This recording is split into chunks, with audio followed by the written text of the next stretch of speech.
Now let's take an example of allopatric speciation.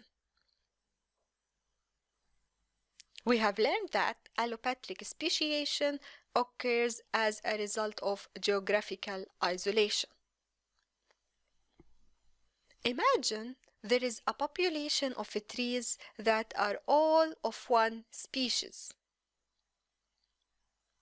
A new mountain range forms that divides the population into two.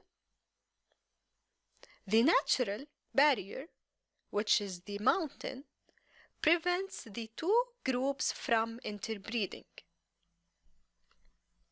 So, there is no gene flow between them.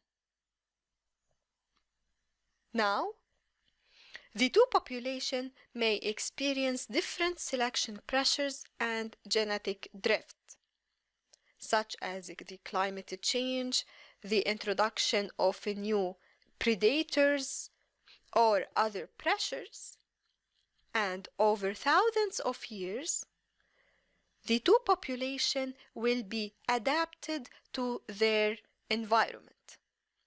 Thus, they will form two distinct species that can no longer interbreed.